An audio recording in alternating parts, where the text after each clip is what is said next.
জামায়াতের সঙ্গে জোট গঠন এবং আসন ভাগাভাগি নিয়ে অসন্তুষ্টির জেরে এবার পদত্যাগ করলেন এনসিপির আরেক আলোচিত নেতা ডাক্তার তাজনুবা জাবিন। এর আগে দল ছাড়েন তাসনিম জারা।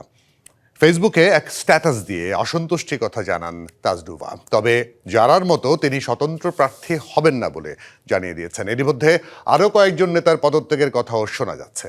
বিষয়গুলো নিয়ে আরও একটু কথা বলবো। আমাদের সঙ্গে বার্তাকক্ষ থেকে যুক্ত হয়েছেন সহকর্মী আদিত্য আরাফাত। মানে পুরো বিষয়টা নিয়ে জানতে চাই। বিষয়টা হচ্ছে, মাত্র বছরখানেক হলো একটা দল হলো এনসিপি, তার মধ্যে আবার ভাঙন, এবং সেটাও জামাতের সঙ্গে জোট করা নিয়ে। এখন আক্তার হোসেন বলছেন যে তাতে কিছু আসে যাবে না, ৩০ জন পদত্যাগ করতে পারেন, ১৩০ জন সেটার পক্ষে আছে। আপনার কি মনে হয় এটি তাদের জন্য ভালো খবর? না, নিশ্চয়ই না। আমি প্রথমে আপনাকে জানাতে চাই, সেটি হচ্ছে যে এই প্রতিবেদনটি ৬টা আমরা একটি প্রতিবেদন, বিশেষ প্রতিবেদনই করেছিলাম। সেখানে আমরা রাজনীতি বিশ্লেষক, তারপর এনসিপির বিভিন্ন পর্যায়ের নেতাদের সঙ্গে আমরা কথা বলেছিলাম, এবং সেখানে এবং ক্যামেরার বাইরেও কেউ কেউ কথা বলেছেন, যেগুলো আমাদের সংবাদে হয়তো পরবর্তী বুলেটিনে আমরা সেটি সম্প্রচার করব।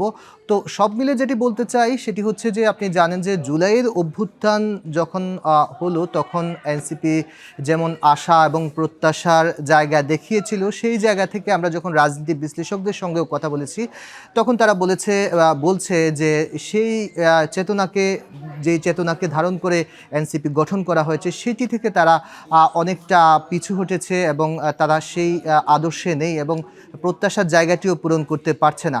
এবং ক্যামেরার বাইরে যখন আমরা কথা বলছিলাম, আজকে এখানে বসার আগেও, ঘণ্টাখানেক আগেও কথা বলছিলাম এনসিপির দুজন শীর্ষ নেতার সঙ্গে, যারা আমাদের ক্যামেরার সামনে কথা বলতে চাননি, এবং মোবাইলেও তাদের বক্তব্য আমরা রেকর্ড করে চালাতে চেয়েছি, কিন্তু তখন তারা অফ দ্য রেকর্ডে কিছু কথা বলেছেন, নাম না প্রকাশ করার শর্তে আমি সেটি জানাচ্ছি। তারা আসলে এখানে যেটি জানিয়েছেন, সেখানে গতকালকে আপনি জানেন যে ৩০ জন নেতা, এনসিপির বিভিন্ন পর্যায়ের নেতা, তারা আপত্তি জানিয়েছে জামাত এবং জোটের সঙ্গে তারা সমঝোতা বা কোনো রকম নির্বাচনী জোটে তারা যেতে চায় না।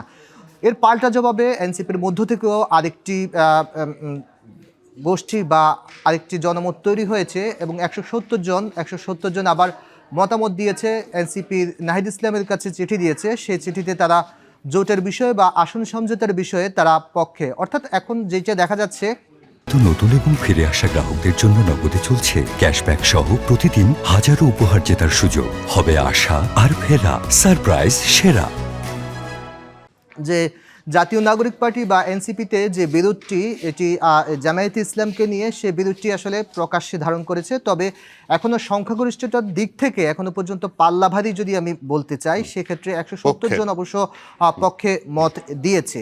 আর বিপক্ষে মতামতের বিষয়টি আমরা এর মধ্যে গণমাধ্যমে দেখেছি, ৩০ জন তারা জানিয়েছে তারা তাদের মত নেই। তবে আরও কয়েকজন নেতা আছেন, পরিচিত চেনামুখ আছেন, তারা জানিয়েছেন যে তারা এখনও প্রকাশ্যে ঘোষণা দেননি। যদি এমন আসন সমঝোতা বা জোট হয়, তারা ২-১ দিনের মধ্যে তারা পদত্যাগ করতে পারেন, এমনটি তারা জানিয়েছেন। মানে সমঝোতা তো হয়ে গেল, জোটও হয়ে গেল, জামায়াতের আমিরও ঘোষণা দিয়ে দিলেন কিছুক্ষণ আগে, কিছুক্ষণ পরে হয়তো এনসিপির পক্ষ থেকে ঘোষণা আসবে। আমি বলছি যে ওই যে বার্ডস আই ভিউ, সাধারণ মানুষের মধ্যে একটা ধারণা তো ছিলই জুলাই আন্দোলনের সময়, গণ অভ্যুত্থানের সময়, যেটা জামাতের সঙ্গে তাদের একটা সম্পর্ক আছে।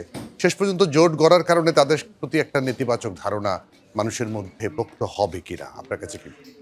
এখানে জোটের পক্ষে যারা আছে তাদের সঙ্গে কথা বলেছি, তারা বলেছেন যে রাজনীতির ময়দানে, অর্থাৎ নির্বাচনকালে বিভিন্ন রাজনৈতিক দলের বিভিন্ন রকম আদর্শ থাকে, কিন্তু বাংলাদেশের যদি আপনি দেখে থাকেন যে স্বাধীনতার পর থেকে যে কয়টি নির্বাচন হয়েছে, সেখানে একটি দলের সাথে আরেকটি রাজনৈতিক দলের বিরোধ ছিল, রাজনৈতিক মতাদর্শে পার্থক্য ছিল, কিন্তু নির্বাচনকে সামনে রেখে আমরা দেখতে পেয়েছি যে নির্বাচনী জোট হয়েছে। আপনিও যদি পেছনে ফিরে দেখেন, তাহলে দেখতে পাবেন যে আওয়ামী লীগ বা বিএনপির সঙ্গে অতীতেও যাদের যে দুটি রাজনৈতিক দলের সঙ্গে আদর্শিক বা রাজনৈতিকভাবে যাদের মতবিরোধ ছিল, দ্বন্দ্ব ছিল, রাজনৈতিক আদর্শিক জায়গা থেকে ভিন্ন অবস্থানে ছিল, আমরা দেখেছি যে নির্বাচনের আগে তারা একটি জোটে এসেছেন। এখন দায়িত্বশীল নেতৃবৃন্দ যারা আছেন এনসিপির, তাদের সঙ্গেও আমরা কথা বলেছি, তারা বলছেন, যেটি তারা দাবি করছেন, যে নির্বাচনী জোট বা সমঝোতায় যদি যাওয়া হয়, তাহলে কি আমাদের পরই পাল্টা প্রশ্ন ছড়িয়ে দিয়েছেন, তাহলে কি আমরা সে রাজনৈতিক দলের আদর্শের সঙ্গে চলে যাচ্ছি? বিষয়টি কিন্তু